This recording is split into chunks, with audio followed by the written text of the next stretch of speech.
কত করে? 150 টাকা এগুলো, 220 টাকা এগুলো, 380 টাকা এগুলো। 150 কোনগুলো? 150।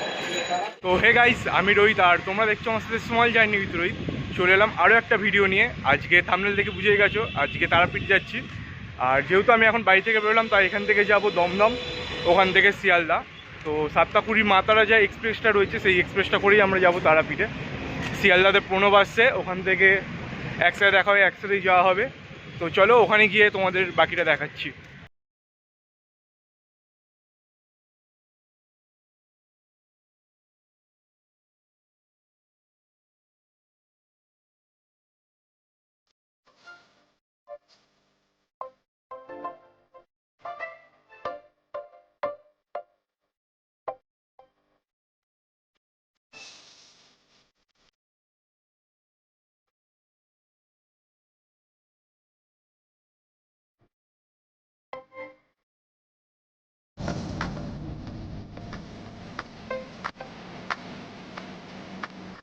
তো এখন আমরা পৌঁছে গেছি শিয়ালদা স্টেশনে। এই আমার পেছনে রয়েছে মাতারা এক্সপ্রেস, আর এইদিকে রয়েছে প্রণব, ও এসে গেছে ঠিক টাইম মতো। একদম ট্রেনের সামনের জেনারেল কক্ষে আমরা দুখানা সিট পেয়ে গেছি, তো একসাথে আমরা বসতে পেরেছি। আর এই ট্রেনটা নিয়ে ওয়ান ডে জার্নিতে এই ট্রেনটাই আমার বেস্ট ট্রেন মনে হয়, কারণ এইটা 7টা 20 ছাড়ে, আর 11:30-র মধ্যে মোটামুটি আমরা তারাপীঠে পৌঁছি। এই ট্রেনের জেনারেল টিকিটের প্রাইস হলো 85 টাকা, আর যদি রিজার্ভেশন করো তবে ওই 100 টাকা মতন পড়বে। তোমরা শিয়ালদা থেকে এই ট্রেনটা সপ্তাহে 7 দিনই পেয়ে যাবে। এছাড়া শিয়ালদা থেকে সকালবেলা 6টা 50-এ কাঞ্চনজঙ্ঘা পেয়ে যাবে। এছাড়া হাওড়া থেকে তো তোমরা গণদেবতা এক্সপ্রেস সকালবেলা 6টা 5-এ ছাড়ে। তারপর রয়েছে কুলিক এক্সপ্রেস সকাল 8টা 55-তে। এই দুটো ট্রেনও তোমরা দেখতে পারো, কারণ এগুলো তোমাদের ডেলি চলে। আর এরও রিজার্ভেশন করলে তোমাদের ভাড়া পড়বে 100 টাকা, আর যদি জেনারেল টিকিট কাটো তোমাদের ওই 85 টাকা মতো পড়বে। যেহেতু এটা আমাদের সাডেন প্ল্যান ছিল ওয়ান ডে ট্যুর করার, তাই ভিডিওটা কমপ্লিট ডিটেলস হয়তো থাকবে না, কিন্তু যতটা বলবো এর মধ্যে তোমাদের খুব একটা অসুবিধা হবে না। যেহেতু আজ সকাল থেকে প্রচুর গরম, তাই এখনই জামা ভিজে গেছে, যেতে অনেকটা সময় লাগবে, তাই কিছু বিস্কুট ও চিপস কিনে নিলাম। ট্রেনের টাইম ছিল 7টা 20-তে ছাড়ার, একদম পারফেক্ট টাইমেই ট্রেন ছেড়ে দিল। এই ট্রেনটা 8টা হল্টে দাঁড়ায়: নৈহাটি, ব্যান্ডেল, বর্ধমান, ঘুসকরা, বোলপুর, প্রান্তিক, সাঁইথিয়া ও তারাপীঠ রোড স্টেশন।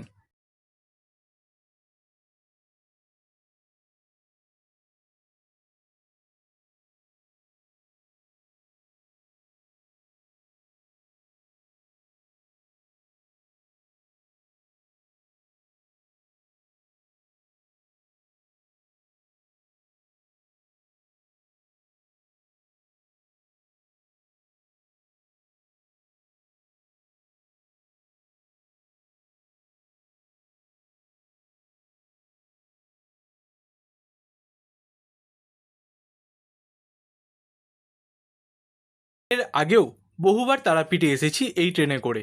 এই ট্রেনটা লেট করলেও খুব বেশি হলে 15 থেকে 20 মিনিট লেট করে, কিন্তু এই প্রথমবার 11টা 12-তে পৌঁছাবার কথা। যেহেতু ট্রেনটা লেট ছিল, তাই স্টেশনে ঢুকতে ঢুকতে প্রায় 12টা 30 হয়ে গেল।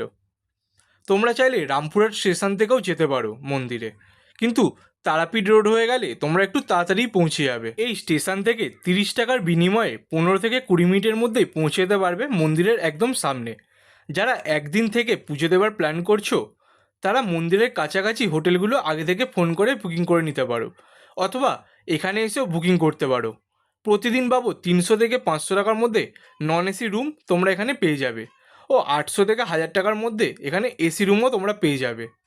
আমরা প্ল্যান করেছিলাম পুজো দিয়ে একদিনের মধ্যেই বাড়ি ফিরে যাব, তাই কোনো হোটেল বুক করিনি। তারাপীঠ পশ্চিমবঙ্গের বীরভূম জেলার রামপুরহাট শহরের কাছে অবস্থিত ক্ষুদ্র মন্দির নগরী। এই শহর তান্ত্রিক দেবী তারার মন্দির ও মন্দির সংলগ্ন শ্মশান ক্ষেত্রের জন্য বিখ্যাত। এই মন্দির ও শ্মশান একটি পবিত্র তীর্থক্ষেত্র। তারাপীঠ বামাখ্যাপার জন্যও প্রসিদ্ধ, যাকে এখানকার লোকজন পাগলা সন্ন্যাসী নামে চেনে। বামাখ্যাপা এই মন্দিরেই পুজো করতেন এবং মন্দির সংলগ্ন শ্মশান ক্ষেত্রে কৈলাসপতি বাবা নামে এক তান্ত্রিকের কাছে তন্ত্র সাধনা করতেন। বামাখ্যাপা তারাদেবীর পুজোতেই জীবন উৎসর্গ করেছিলেন। বর্তমানে অবশ্য তীর্থ মাহাত্ম্যের কারণে প্রচুর জনসঙ্গম হওয়ায় গ্রামটি ছোটোখাটো শহরের আকার নিয়েছে।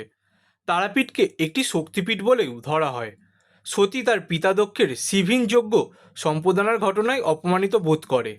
স্বামী নিন্দা সহ্য করতে না পেরে তিনি যজ্ঞস্থলেই আত্মহতি দেন। এই ঘটনার পর শিব সতীর দেহ কাঁধে নিয়ে প্রলয় নৃত্য শুরু করেন। তখন বিষ্ণু শিবের ক্রোধ শান্ত করতে সুদর্শন চক্র দ্বারা সতীর দেহ খণ্ড বিখণ্ড করে দেন। সতীর দেহ 51টি খণ্ডে ছিন্ন হয়ে পৃথিবীর নানা স্থানে পতিত হয়। এই সকল স্থান শক্তিপীঠ নামে প্রসিদ্ধ লাভ করে। পশ্চিমবঙ্গেও এই রকম একাধিক শক্তিপীঠ অবস্থিত। এগুলির মধ্যে সর্বাপেক্ষা গুরুত্বপূর্ণ পীঠ হলো কালীঘাট ও তারাপীঠ। মন্দিরের পুজো দেওয়ার সময় হলো সকাল 5:30 থেকে দুপুর 12টা, দুপুর 1:30 থেকে সন্ধ্যে 6টা এবং সন্ধ্যে 7:30 থেকে রাত 9:30 পর্যন্ত। মন্দিরে পুজো দেওয়ার জন্য দুটি লাইন আছে, একটা জেনারেল লাইন আর একটা ভিআইপি লাইন। জেনারেল লাইনে পুজো দেওয়ার জন্য কোনো টাকা লাগে না, কিন্তু ভিআইপি লাইনের জন্য জনপ্রতি 500 টাকা করে কুপন কেটে তবেই এই লাইনে দাঁড়াতে পারবে।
তোর আমার নিজের যে আমাকে 10 টাকা নোটটা দে, তোর আমার নিজের দিয়ে দে।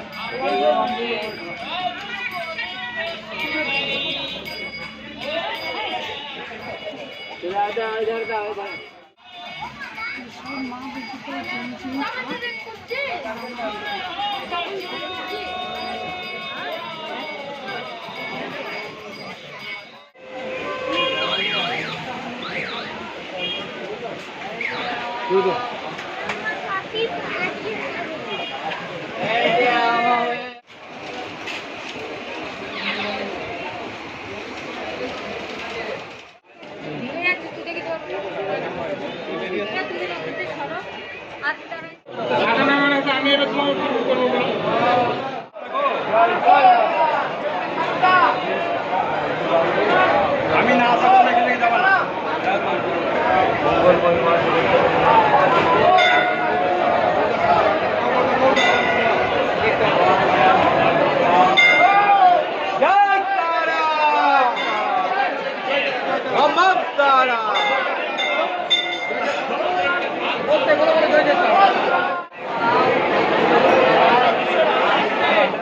তোমাদের একটা কথা বলে দিই, এই ভিডিওটা এখন আপলোডের প্রায় 6 মাস আগের শ্যুট করা।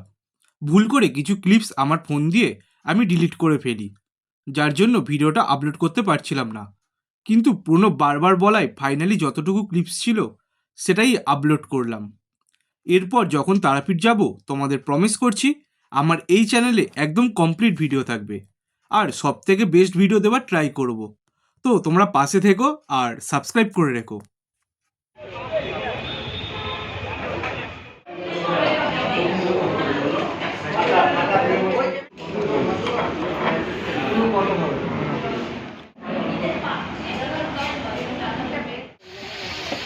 অনলাইন হবে তো টিকিটে? হ্যাঁ হ্যাঁ। তো ফাইনালি আমরা এখন রয়েছি বর্ধমানে। প্রভু, কেমন লাগছে বর্ধমান? খুবই ভালো জায়গা, আপনারা চাইলে একবার চেষ্টা করবেন এখানে আসবেন। কি করতে, মিহিদানা খেতে? না, মিহিদানা কেন, ল্যাংচা? মিহিদানা বিখ্যাত। আরে তো শক্তিগড় থেকে এখানেই তো আসে খাওয়ার জন্য। 6:05 বাজে এখন, আমরা ট্রেন মিস করেছি, ট্রেন আমাদের মিস করেছে, আমরা ট্রেন মিস করেছি, ট্রেন আমাদের মিস করেছে। তো গাইস ফাইনালি পৌঁছে গেছি আমরা এখন হাওড়া স্টেশনে। কেমন লাগলো প্রণব? খুবই ভালো। ভালো লাগলো? জার্নি কেমন হলো? অনেক সুন্দর হয়েছে, কিন্তু চেষ্টা করবেন এই শনিবার দিনটাকে অ্যাভয়েড করার জন্য। আরে তুমি যদি সোমবার আসো, বুধবার আসো, হ্যাঁ, শনিবার দিন শুক্রবার আসো, অবশ্যই থাকে, ওর জন্য ওয়ান ডে ট্যুর এটা হয়ে যাবে। শুধু ট্রেনের জার্নিটা জার্নিটা অনেকটা বেশি হবে। চলো ভিডিওটা এখানেই শেষ করছি, বাকি জার্নিটা বাড়ি আর কি দেখাবো। তো ভিডিওটা ভালো লাগলে অতি অবশ্যই একটা লাইক, কমেন্ট, শেয়ার আর সাবস্ক্রাইব করে দিও। মনে করে তোমরা সাবস্ক্রাইব করছো না, 70% সাবস্ক্রাইব করেনি, আর কি অনেক 30% সাপোর্ট করো তোমরা। হ্যাঁ, অনলি 30% সাবস্ক্রাইবার আছে এখন। টাটা।